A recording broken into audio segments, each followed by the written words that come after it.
नमस्कार, मैं रवीश कुमार। आज रैली रिपोर्ट में सीपीआई माले की बात करेंगे। आपको जानना भी चाहिए कि जिस दौर में गोदी मीडिया और बीजेपी लेफ्ट को लेकर एक ही भाषा बोलती हैं, उस दौर में लेफ्ट अपने राजनीतिक वजूद के लिए कैसी लड़ाई लड़ रहा है। आप रैली रिपोर्ट में अलग तरह की राजनीति और उससे भी ज़्यादा राजनीतिक कार्यकर्ताओं को देखेंगे। राजनीतिक कार्यकर्ताओं में भी महिला कार्यकर्ताओं की सक्रियता से आपको चुनावी लोकतंत्र में कहीं ज्यादा विविधता दिखाई देगी, इसलिए यह वीडियो पूरा देखिएगा। माले बिहार में 3 और झारखंड में 1 सीट पर चुनाव लड़ रही है। इंडिया गठबंधन का हिस्सा है। इसके राष्ट्रीय महासचिव दीपांकर भट्टाचार्य अपने भाषणों में किन मुद्दों को उठा रहे हैं, हम उसकी झलक देखेंगे। लेकिन पहले हम माले के एक उम्मीदवार की बात कर लेते हैं। 2024 के चुनाव में जेएनयू के 2 छात्र मैदान में उतरे हैं। हम यह दावा नहीं कर रहे हैं कि जेएनयू से निकले 2 ही उम्मीदवार चुनाव लड़ रहे हैं, 2 से अधिक भी हो सकते हैं। लेकिन हमारी सीमित नज़र में उत्तर पूर्वी दिल्ली से कन्हैया कांग्रेस के टिकट पर चुनाव लड़े, तो बिहार के नालंदा से संदीप सौरभ चुनाव लड़ रहे हैं, जो जेएनयू के ही हैं। आज हिंदुस्तान इस मोड़ पर खड़ा है जहां हमें 2 रास्तों में से एक रास्ता तय करना है। बाकी सब बातें ऐसे ही हैं। हकीकत है कि 2 रास्तों में से एक रास्ता हमें तय करना है। एक रास्ता है जो नरेंद्र मोदी कह रहे हैं, जो आरएसएस के लोग कह रहे हैं कि संविधान खत्म कर देना चाहिए, देश पर मनुस्मृति थोप देना चाहिए, देश की समूची संपदा को प्राइवेट कंपनियों को दे देना चाहिए। एक रास्ता वो है। और दूसरा रास्ता है जहां पे संविधान का सम्मान है, लोकतंत्र को बचाने का संघर्ष है, जनता के हितों को, जनता के अधिकारों को बचाने और मजबूत करने का जज्बा है। और ये इंडिया गठबंधन का रास्ता है। और इंडिया गठबंधन केवल नाम नहीं है, बल्कि हम तमाम लोगों के दिल में इंडिया रहता है। और इसलिए हम लोग जनता की बात करते हैं, मुद्दों की बात करते हैं। आपने इस चुनाव में जो कुछ भी देखा, मीडिया में 80% से अधिक मोदी को देखा, उनकी बीजेपी को देखा, बाकी 20 से भी कम हिस्से में सारा विपक्ष। उस 20% में भी लेफ्ट की पार्टियां अंतिम छोर पर दिखाई देती हैं। हमारा भी ये पहला वीडियो है। नीतीश कुमार के गृह क्षेत्र नालंदा से माले के उम्मीदवार संदीप सौरभ इस समय पालीगंज से विधायक हैं। 2007 में जेएनयू में प्रवेश लेने वाले सौरभ वहां के हिंदी विभाग से एमए, एमफिल और पीएचडी हैं। जेएनयू छात्र संघ के महासचिव भी रहे हैं। सौरभ के पास कुल 22 लाख की चल संपत्ति है और 11 लाख का कर्ज। एडीआर के माई नेता वेबसाइट पर जारी उनके आय और व्यय संबंधी ब्यौरे को देखने से पता चलता है कि संदीप ने स्कॉर्पियो खरीदने के लिए बिहार विधानसभा सदस्य के तौर पर उन्हें मिलने वाली सैलरी के ऊपर एडवांस कर्जा लिया। सांसद का चुनाव लड़ने के लिए 95 लाख तक खर्च करने की अधिकतम सीमा है। इस हिसाब से संदीप सौरभ के पास कितना ही पैसा होगा, आप अंदाजा लगा सकते हैं। संदीप सौरभ का मगध यूनिवर्सिटी में असिस्टेंट प्रोफेसर के पद पर स्थायी चयन हो गया था, लेकिन उन्होंने राजनीतिक जीवन में आगे बढ़ने की चुनौती स्वीकार की। 2017 में त्यागपत्र दे दिया। इस चुनाव में प्रधानमंत्री मोदी को जितना मीडिया स्पेस मिला है, उतना किसी को नहीं। उनके 70 से अधिक इंटरव्यू ने मीडिया के कोने कोने को छेक लिया है। संदीप सौरभ जैसे उम्मीदवार की चर्चा क्या ही होगी। कच्चे मकानों के बीच सौरभ प्रचार कर रहे हैं, एक छोटे से लाउड स्पीकर पर बोल रहे हैं। कोई डीजे यहां नहीं बजाया जा सकता। इनके इर्द गिर्द भी लड़के सेल्फी के लिए इकट्ठे हो जाते हैं। प्रचार का मंच नहीं है, पेड़ के नीचे एक झंडे के साथ प्रचार हो रहा है। सौरभ बोल रहे हैं और लोग उन्हें सुनने के लिए दिन का काम छोड़कर जमा हुए हैं। सौरभ के चुनावी पोस्टर पर नारा लिखा है, नालंदा में बदलाव की बयार, शिक्षा, रोजगार और अधिकार। इसी तरह झारखंड के कोडरमा में भी माले के कार्यकर्ता और उम्मीदवार विनोद सिंह ने इलेक्टोरल बॉन्ड के विरोध में जनता से सीधे चंदा लेने का फैसला किया है। हर परिवार से मात्र 20 रुपए की राशि मांगकर चुनाव लड़ रहे हैं। विनोद सिंह कोडरमा से इंडिया गठबंधन के उम्मीदवार हैं। विनोद सिंह 3 बार के विधायक भी हैं और झारखंड विधानसभा ने 2022 में उन्हें आउटस्टैंडिंग एमएलए का अवार्ड दिया था। उनके सामने भाजपा की उम्मीदवार हैं अन्नपूर्णा देवी, जो मोदी सरकार में राज्य मंत्री हैं। विनोद सिंह ने मीडिया को बताया है कि 20 रुपए न्यूनतम राशि है जो कोई दे सकता है। चंदा मांगने की प्रक्रिया में हमने लोगों से सीधा संवाद किया। यह पोस्टर माले ने ही हमें दिया है। इस पोस्टर पर विनोद सिंह का QR कोड है ताकि लोग सीधे स्कैन कर पैसा दे सकें। इस पोस्टर पर लिखा है, संघर्ष का इतिहास, बदलाव का वादा। विनोद कहते हैं, अगर कॉरपोरेट से चंदा लेंगे तो हम आप आम आदमी की आवाज नहीं उठा सकेंगे। 2019 में विनोद सिंह विधायक भी इसी तरह बने। बगोदर की सीट पर उन्होंने भाजपा के उम्मीदवार को जनता कूपन कैंपेन से ही हरा दिया। इसी तरह से माले बिहार का चुनाव लड़ रही है। 20 रुपए के डोनेशन के दम पर पार्टी तीनों सीटों पर लड़ रही है। जनता कूपन के दम पर इलेक्टोरल बॉन्ड के जवाब में माले जनता कूपन लेकर आई है। आज की तारीख में कौन ऐसी पार्टी है जो कहे कि कॉरपोरेट से चंदा नहीं लेंगे और जनता कूपन के जरिए पब्लिक से 20-20 रुपए लेकर चुनाव लड़ेंगे।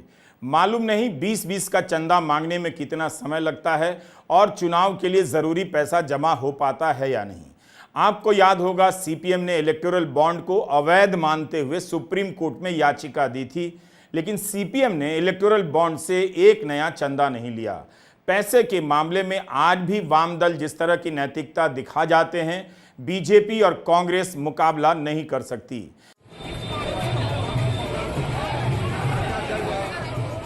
बिहार में वाम दल 5 सीटों पर चुनाव लड़ रहे हैं। आरा, काराकाट और नालंदा से माले और बेगूसराय से CPI, खगड़िया से CPM के उम्मीदवार चुनाव मैदान में हैं। अगर बेगूसराय में गिरिराज सिंह चुनाव हार गए तब मीडिया CPI के उम्मीदवार अवधेश राय के बारे में बताते हुए लड़खड़ा जाएगा। वाम दल चुनाव लड़ते हैं मगर उनका चुनाव टीवी में नहीं दिखाई देता, अखबारों में जरूर कुछ न कुछ छप जाता है।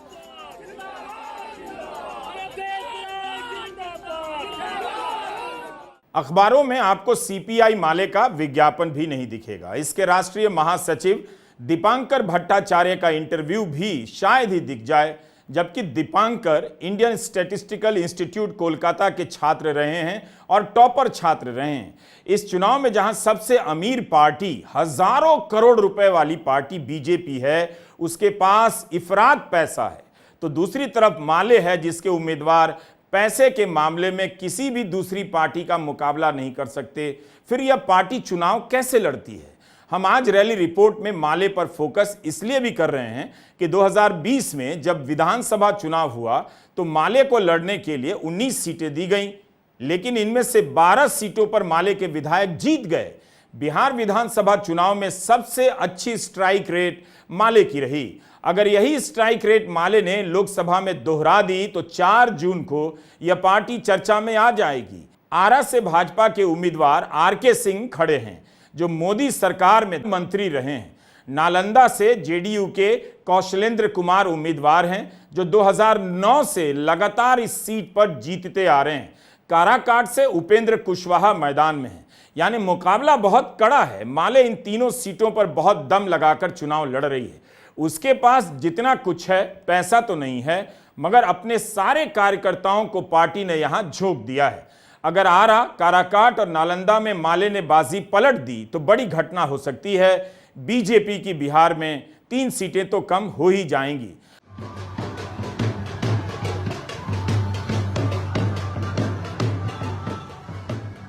आरा संसदीय सीट पर अपने उम्मीदवार सुदामा प्रसाद के लिए माले ने हर घर चलो कैंपेन चलाया है। सुदामा प्रसाद इस समय तरारी से विधायक हैं। इसके तहत घर घर जाकर जनता कूपन देकर 20 रुपया लिया जा रहा है। सुदामा प्रसाद ने विधायक रहते हुए अपने काम और खर्च का ब्यौरा देने वाला एक रिपोर्ट कार्ड जनता के समक्ष प्रस्तुत करने की परंपरा शुरू की। वे अखिल भारतीय किसान महासभा के वाइस प्रेसिडेंट भी हैं। इंजीनियरिंग की डिग्री लेने के बाद 1990 में सक्रिय रूप से राजनीति में आ गए। माले इलेक्टोरल बॉन्ड को कॉरपोरेट इलेक्टोरल बॉन्ड कहती है। इसी के विरोध में वह जनता कूपन का कैंपेन चला रही है। माले के राष्ट्रीय महासचिव दीपांकर भट्टाचार्य कहते हैं, माले के इस कैंपेन ने इस चुनावी अभियान को जन आंदोलन में बदल दिया है।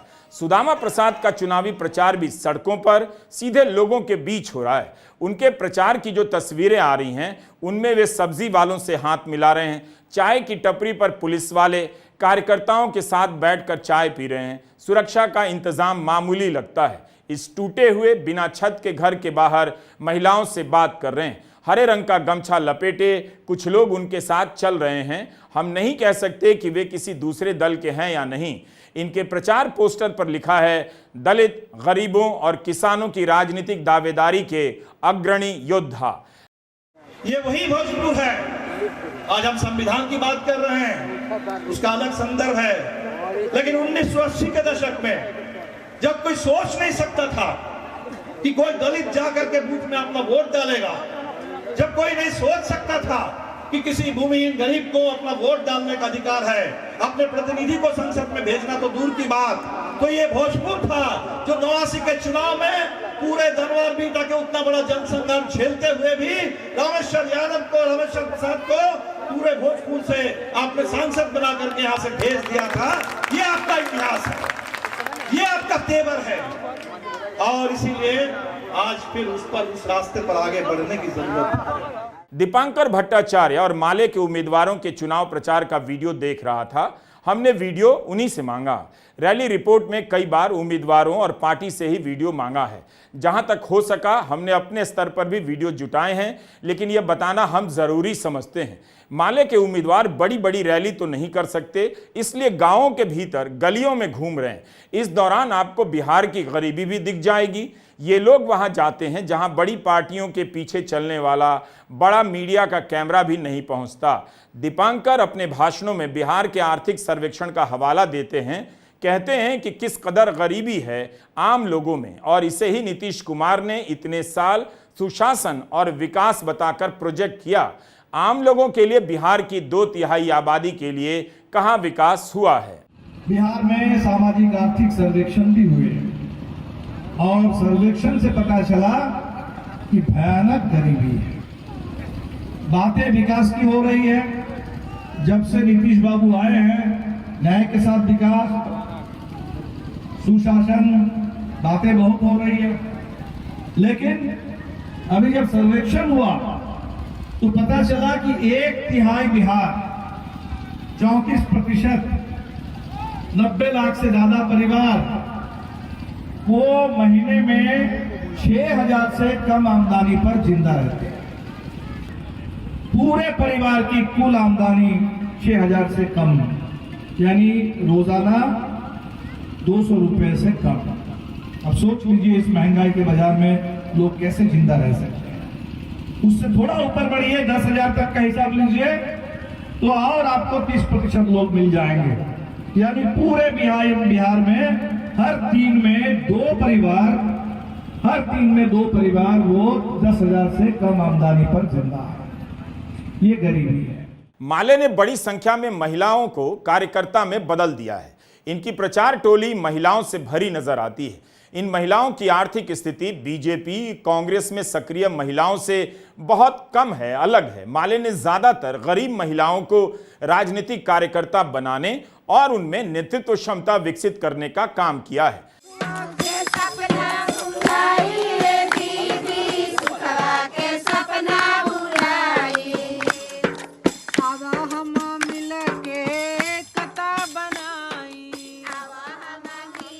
एक महिला डफली लेकर गीत गा रही हैं और उनके पीछे गांव की महिलाएं चल रही हैं, नारे भी लगा रही हैं। कच्ची सड़कों पर प्रचार हो रहा है। स्कूल की खाली क्लास में, मोहल्लों के बीचों बीच सकरी गलियों में 2 महिला मोबाइल से देखकर गीत गा रही हैं। हिंदी पट्टी की चुनावी रैलियों में महिलाओं को ढूंढना कितना मुश्किल होता है। ज्यादातर पुरुष ही नजर आते हैं। बड़े दलों में महिलाओं की मौजूदगी रस्मी नजर आती है। माले की प्रचार टोली में महिलाएं स्वतंत्र रूप से काम करती हुई लगती हैं। माले की ये महिला कार्यकर्ता केवल गीत के लिए तैयार नहीं की गई हैं, बल्कि पार्टी ने समझा होगा कि महिलाओं के पास आज भी जन की भाषा बची हुई है।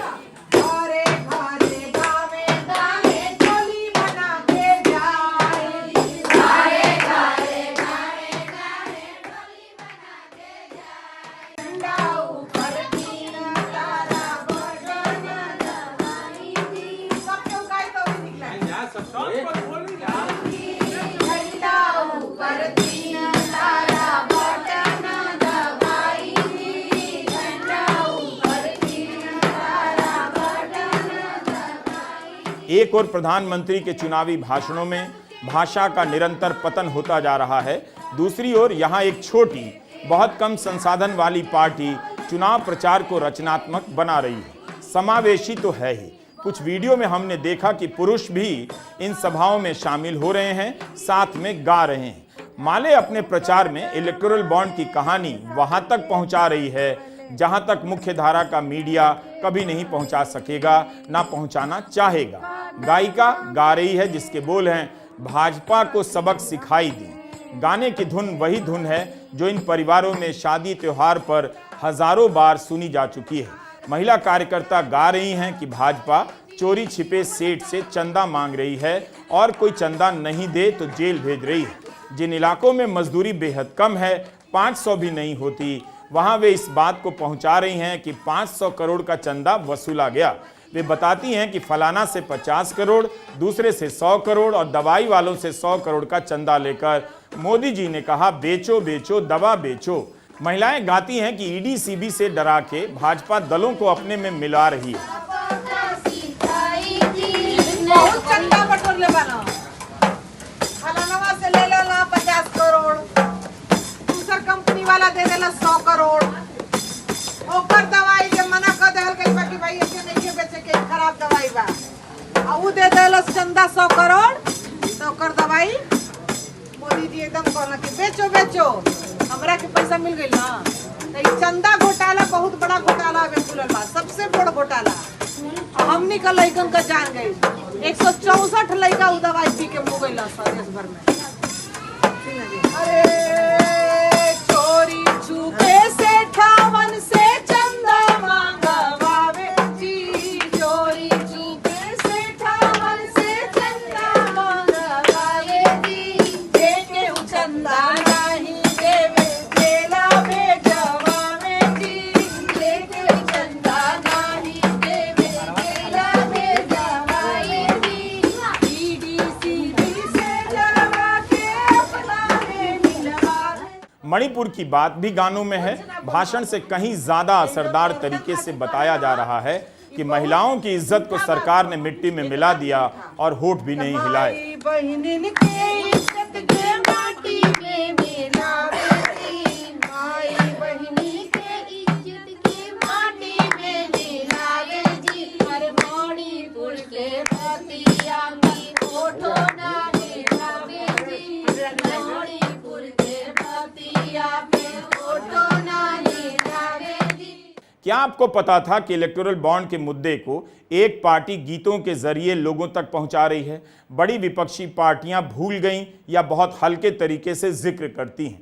इसलिए 2024 का नतीजा कुछ भी हो, कभी यह दावा मत कीजिएगा कि आपने अखबार पढ़ लिया, चैनल ऑन कर लिया तो सब कुछ जान लिया। इसे आप यूं समझें, अगर किसी भी चुनाव में 1000 किस्से होते हैं तो इतना मीडिया होने के बाद भी आप ज़्यादा से ज़्यादा 10 किस्से जान पाते हैं। 1000 में 10।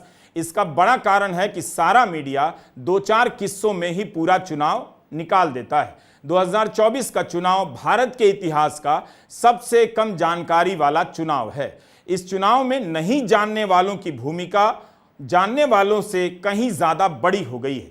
गाने के अगले हिस्से में महिलाएं बता रही हैं कैसे विपक्ष के नेताओं को झूठे मुकदमों में फंसा दिया गया। भोजपुरी में गा रही हैं। साथी हमने लड़के पड़ी, तब मिली है हक अधिकार, साथी हमने लड़के पड़ी, झूठा मुकदमा में साथी के फांसवले हमने लड़के पड़ी, मुकदमा में हमने साथी हमने लड़के पड़ी, नर नारी एकता बनाव लड़ैया लड़के पड़ी, नर नारी एकता बनाव लड़ैया लड़के पड़ी, गोदिया में दूध खातिर छछने ललनवा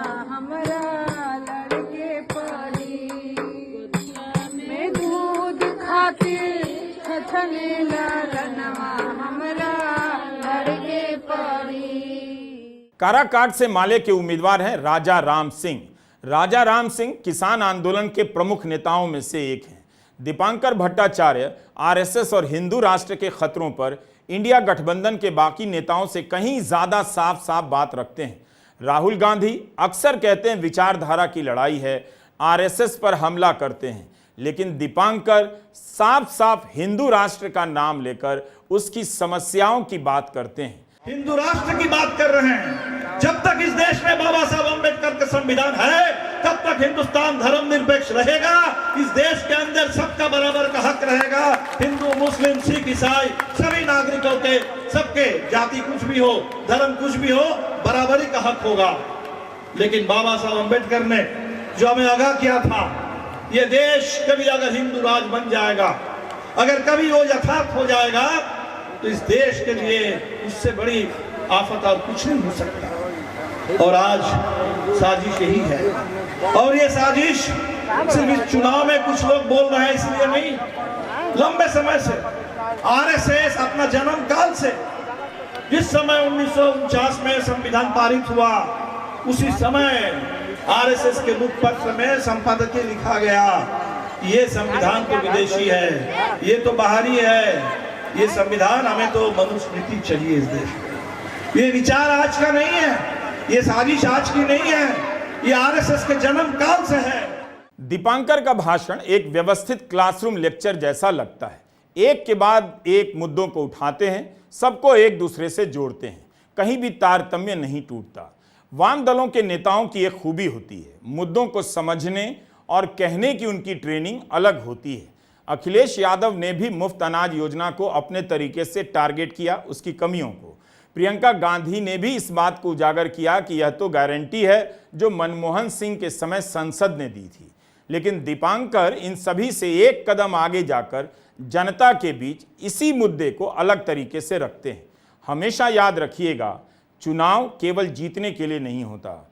इस दौरान विपक्ष जनता के बीच किस तरह से मुद्दों को रखता है, उसकी ट्रेनिंग करता है, इसके लिए भी होता है। हारने के बाद भी उसकी ये मेहनत आगे की लड़ाई के लिए बहुत काम आती है। तो मोदी जी सोचते हैं कि 5 किलो अनाज हमने दे दिया, वोट बैंक की बात करते हैं, और इस देश के 80 करोड़ गरीब परिवार जहां 5 किलो अनाज दे रहे हैं, वो समझते हैं कि हमने इनको बंधुआ बना लिया है, ये हमारा बंधुआ वोटर है, इनको डरा देंगे कि वोट नहीं दोगे तो 5 किलो अनाज बंद हो जाएगा और लोग चुपके से वोट दे देंगे।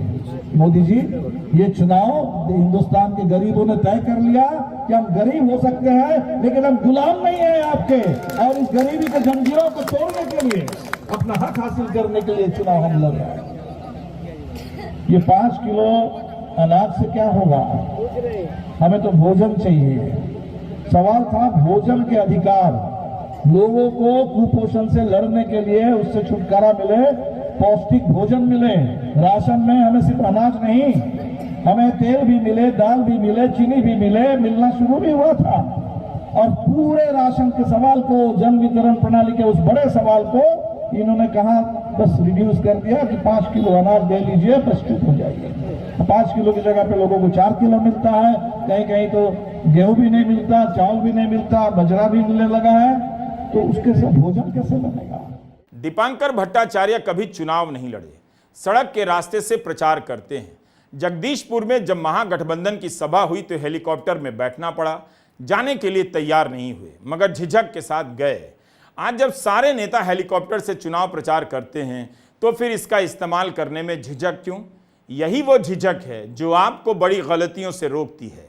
अदानी के जहाज में अदानी के साथ नरेंद्र मोदी की तस्वीर जब वायरल हुई तो नरेंद्र मोदी को भी अच्छा नहीं लगा। राहुल गांधी ने लोकसभा में वो तस्वीर दिखा दी तो रिकॉर्ड से हटवा दिया गया। नरेंद्र मोदी में झिझक नहीं है, वे कुछ भी बोल सकते हैं। अब तो उन्हें परमात्मा ने भेज दिया, अब आप उन्हें बोलने से मना भी नहीं कर सकते। बिहार की राजनीति में साधन संपन्न दलों और उनके नेताओं का जलवा रहता है। उसके बाद भी अपनी मेहनत से माले ने अपनी जमीन बना ली।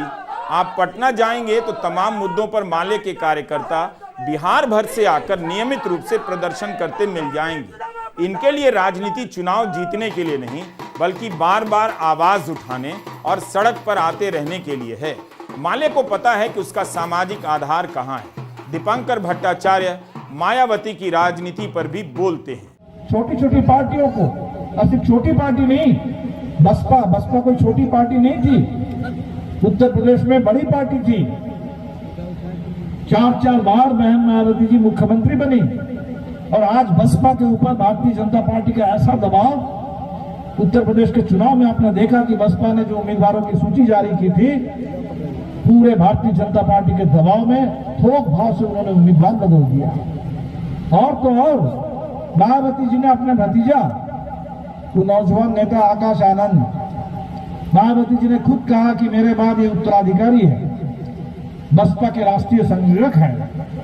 और जब उस नौजवान नेता ने, हमने सुना कि पहले तो बोल रहे थे सपा के खिलाफ, तो कभी बात नहीं थी। जैसे ही उस नौजवान को ये बात समझ में आई कि जमीन में बात कुछ और है, दलित परेशान है, चिंतित है संविधान को लेकर, उत्तर प्रदेश में बुलडोजर राज को लेकर के, जैसे वो नौजवान नेता ने बोलना शुरू किया आतंक राज के खिलाफ, बुलडोजर के खिलाफ, संविधान के लिए, मोदी जोगी के खिलाफ, मायावती जी भारतीय जनता पार्टी के दबाव में आकर के अपने भतीजे को, उन्होंने कहा कि इसके अंदर अभी परिपक्वता नहीं आई, तमाम पदों से इसको हम मुक्त कर देते हैं, आगे देखेंगे। अब इसका मतलब क्या है? इसका मतलब है कि भारतीय जनता पार्टी आज इस देश में हर चीज पर कब्जा जमाना चाहती है। 2014 के लोकसभा चुनाव में एनडीए से अलग होने के बाद जेडीयू ने सीपीआई के साथ चुनाव लड़ा। 2024 में लेफ्ट तेजस्वी यादव के महागठबंधन के साथ है। लेफ्ट 5 सीटों पर चुनाव लड़ रहा है, कांग्रेस 9, राजद 26 पर। विधानसभा चुनाव में तेजस्वी ने देख लिया था लेफ्ट को सीटें देकर फायदे में ही रहे। लेफ्ट का प्रदर्शन शानदार रहा। इस बार भी खगड़िया से सीपीएम और बेगूसराय से सीपीआई की चर्चा जोरों पर है। माले की राजनीतिक सक्रियता में टीवी का कोई योगदान नहीं। यह पार्टी बिना गोदी एंकरों के ही राजनीति कर रही है। महागठबंधन को उम्मीद है कि विधानसभा की तरफ माले इसी धुन और जुनून के दम पर कुछ सीटें ले आएगी। बिहार की 5 सीटों पर वाम दलों की दावेदारी इतनी हल्की नहीं कि आप चर्चाओं से गायब कर दें। नमस्कार, मैं रवीश कुमार।